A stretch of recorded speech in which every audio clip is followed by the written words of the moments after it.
بسم اللہ الرحمن الرحیم۔ حضرات، جس پر روزہ فرض ہے وہ روزہ نہیں رکھتا تو وہ اپنے پر ظلم کرتا ہے۔ اپنے اوپر ظلم دو اعتبار سے کرتا ہے، ایک تو اپنے جسم پر ظلم کرتا ہے، دوسرا اپنی روح پر ظلم کرتا ہے۔ جو اس کو عذاب ملے گا روزہ نہ رکھنے کی وجہ سے وہ اس کی روح کا ظلم ہے، اور جو روزہ نہ رکھنے کی وجہ سے اس پر بیماریاں آئیں گی وہ اس کے جسم کا ظلم ہے۔ معلوم ہے روزہ رکھنے سے 1000 طرح کی بیماریاں دور ہوتی ہیں۔ آج کی جدید سائنس، آج کے ڈاکٹرز کا کہنا ہے، بلکہ امریکہ کی باضابطہ طور سے ایک ٹیم نے یہ ریسرچ کیا ہے کہ جو روزہ رکھتا ہے اس کو کینسر نہیں ہوتا ہے۔ کیوں؟ سامعین حضرات، ان کا کہنا ہے کہ جب روزے کی حالت میں بندہ ہوتا ہے، جب کچھ کھاتا اور پیتا نہیں ہے تو باڈی کو کچھ نہ کچھ کھانے کے لیے چاہیے ہوتا ہے، تو جو انسان موٹا ہوتا، فائٹی ہوتا ہے، جس پہ چربی جم جاتی ہے تو وہ چربی پگھلنے لگتی ہے، اور پگھل کے جو ہے وہ چربی کو باڈی کی جو ضروریات ہے وہ چربی پورا کرتی ہے۔ یعنی باڈی کو جو چاہیے ہوتا ہے وہ فیٹ سے باڈی لیتی ہے۔ تو ایک چیز تو جن کے بیتو کے وزن بڑھ جاتے ہیں روزہ رکھنے سے، ان کے وزن بھی نہیں بڑھیں گے، اور اگر بڑھ گئے ہیں وزن تو انشاءاللہ کم ہو جائیں گے، اور اگر جن کے زیادہ کم ہے وزن تو روزہ رکھنے سے ان کے وزن بڑھ جائیں گے۔ یہی تو کمال ہے روزے میں۔ جن کے وزن بڑھے ہوئے ہیں، آپ روزہ رکھیں گے تو جو فائٹ آپ کا جم گیا ہے وہ پگھلنا شروع ہو جائے گا، جیسے برف پگھلتی ہے پہاڑوں کی، وہ پگھل کے باڈی اس سے اپنی ضرورت کو پورا کرے گی تو وہ فائٹ ختم ہو جائے گا۔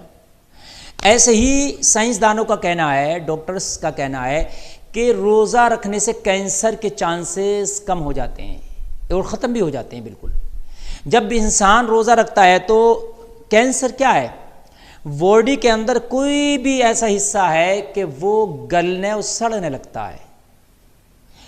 کہیں بھی پھوڑا، دماغ میں ٹیومر ہو گیا، پیٹ میں ہو گیا، تو وہ کوئی ایک طرح کا پھوڑا ہوتا ہے، وہ خون اس جگہ کا، وہ گوشت، ایک طرح کے اس میں جراثیم پیدا ہو جاتے ہیں، اس کی شاخیں پھیلنے لگتی ہیں ان جراثیموں کی، اور جب وہ شاخیں پھیلتی ہیں تو بدن میں جہاں تک پھیلنے لگتی ہیں وہاں تک وہ کینسر کا اثر ہونا شروع ہو جاتا ہے۔ یعنی شروع میں جو کینسر ہوگا وہ چھوٹی جگہ میں ہوگا، لیکن جو اس کے ذرات ہوتے ہیں، جو اس کی شاخیں ہوتی ہیں، وہ جب دور تک پھیلتی ہیں، وہ جو گندی گوشت کی شاخیں ہیں، جو گندا گوشت ہے وہ بڑھتا رہتا ہے، پھر جہاں تک وہ بڑھتا ہے وہاں تک کینسر پھیلتا رہتا ہے۔ تو ڈاکٹرز کا کہنا ہے کہ جب بندہ روزہ رکھتا ہے تو وہ کچھ نہیں کھاتا پیتا ہے، تو وہ جو گلا ہوا اس کا کینسر کی حالت میں جو گانٹ یا وہ گوشت ہے جو گلا ہوا ہے، جو گندا ہے، خراب ہے، وہ باڈی اس گوشت کو ہی کھا جاتی ہے، اپنی ضروریات اس گوشت سے گلے ہوئے سے پورا کر لیتی ہے اور اس کو ختم کر دیتی ہے۔ چانسز آپ کے ختم ہو جاتے ہیں کینسر کے روزہ رکھنے سے۔ ایسے ہی بلڈ پریشر بھی کنٹرول میں آتا ہے روزہ رکھنے سے۔ جن کے ہائی بلڈ پریشر ہے نا، وہ روزہ رکھیں، روزہ رکھنے سے ان کے بلڈ پریشر بھی کنٹرول میں ہو جاتے ہیں۔ ایسے ہی جس کا نفس قابو میں نہیں ہے، نفس پر جو ہے اس کا قابو نہیں ہے، اس کا نفس کا اس کے اوپر غلبہ ہے، اور وہ نفس کی وجہ سے بہت سے کام غلط کر گزرتا ہے، تو وہ روزہ رکھے۔ روزہ ایک ایسی چیز ہے کہ نفس کو کنٹرول میں رکھتا ہے۔ مجھے یاد آ رہا ہے کہ کئی بار حکم دیا گیا ہے میرے نبی صلی اللہ علیہ وسلم کی جانب سے کہ نفس کو کنٹرول کرنے کے لیے روزہ رکھیں۔ تو روزہ آپ کے نفس کو بھی کنٹرول میں کرتا ہے، آپ کی بیماریوں کو بھی کنٹرول میں کرتا ہے۔ روزہ رکھنے سے جو ہے آپ کی بیماریاں بھی دور ہو جاتی ہیں۔ حضرات، اب ایک چیز میں یہاں پر اور بتا دوں آپ کو کہ روزہ رکھنے میں مشینری کو بھی آرام ملتا ہے۔ 11 مہینے مشینری بزی رہی تو 1 مہینہ آپ نے روزہ رکھا تو مشینری کو آرام ملا، تو یہ بھی طاقتور ہو جاتی ہے۔ اس میں ایک چیز خاص خیال رکھیں، بہت سے لوگ ایسا کرتے ہیں کہ روزہ رکھتے ہیں تو سحری بہت دبا کے کرتے ہیں، تو پھر کوئی فائدہ نہیں ہوگا۔ آپ نے پھر دبا کے سحری کر لی، اور پھر دبا کے سحری کر لی تو پھر آپ کی مشینری کو بہت زیادہ تکلیف ہونے لگ گئی۔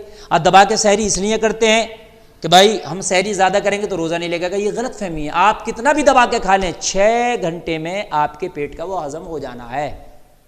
آپ اگر کم کھائیں گے تب بھی روزہ آپ کو اتنا ہی محسوس ہوگا، زیادہ کھائیں گے تب بھی اتنا ہی محسوس ہوگا، لیکن اگر آپ نے دبا کے زیادہ کھا لیا تو مشینری پہ بوجھا ایسرا پڑ جائے گا۔ تو روزہ رکھنے سے جو مشینری آپ کی فری رہنے والی تھی وہ فری بھی نہیں رہے گی، پھر تو آپ نے زیادہ لوڈ ڈال دیا نا آپ مشینری پہ اپنی۔ تو آپ سحری زیادہ دبا کر نہ کریں، سحری ہلکی کریں، اور سحری ختم ہونے سے 15 منٹ پہلے آپ فارغ ہو جائیں کھانے اور پینے سے۔ بہت سے لوگ ایسا کرتے ہیں آخر میں بہت زیادہ پانی پی لیا۔ بہت زیادہ پانی پی لینے سے کیا اس کا مقصد پیاس نہیں لگے گی؟ گھنٹہ 2 گھنٹے میں وہ پانی سب نکل جائے گا پیشاب کے راستے سے۔ لمٹ میں پانی پئیں اور لمٹ میں کھائیں۔ ایسے ہی افطار میں بہت زیادہ کھا لیتے ہیں بہت سے لوگ، پھر کھٹی میٹھی ڈکاریں لگتی ہیں، نماز تراویح پڑھنے میں پریشانی ہوتی ہے۔ بھئی لمٹ میں کھائیں، جو لمٹ آپ کے کھانے کی ہے افطار میں بھی وہی لمٹ کے مطابق کھائیں۔ روزہ رکھ رہے ہیں آپ، اپنی مشینری کو فری کر رہے ہیں، اب آپ پھر اتنا کھا لیں گے، ان لمٹ کھا لیں گے تو اور الٹے مریض ہو جائیں گے آپ، بھائی بوجھ بڑھ جائے گا۔ تو لہٰذا کھانے پینے کا سحر و افطار کے وقت میں خیال رکھیں، اتنا کھائیں جتنا آپ کا لمٹ ہے، اور 15 منٹ پہلے فارغ ہو جائیں۔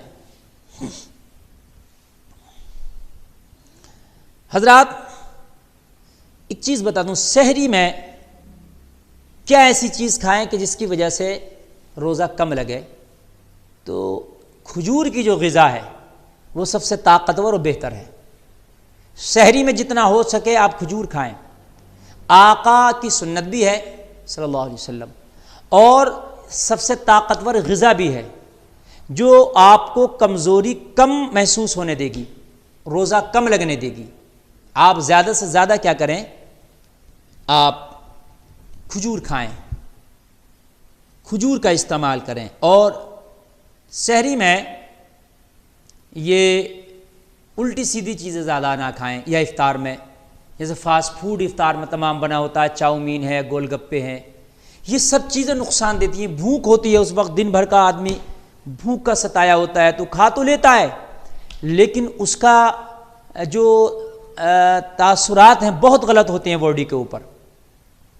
ایسے ہی آدمی پیاسا ہوتا ہے افطار کے وقت میں تو بہت زیادہ کولڈ ڈرنکس بھی لیتا ہے۔ کولڈ ڈرنکس تو پینا بھی نہیں چاہیے، ڈاکٹری لحاظ سے بھی گردے فیل ہونے کا خطرہ ہے۔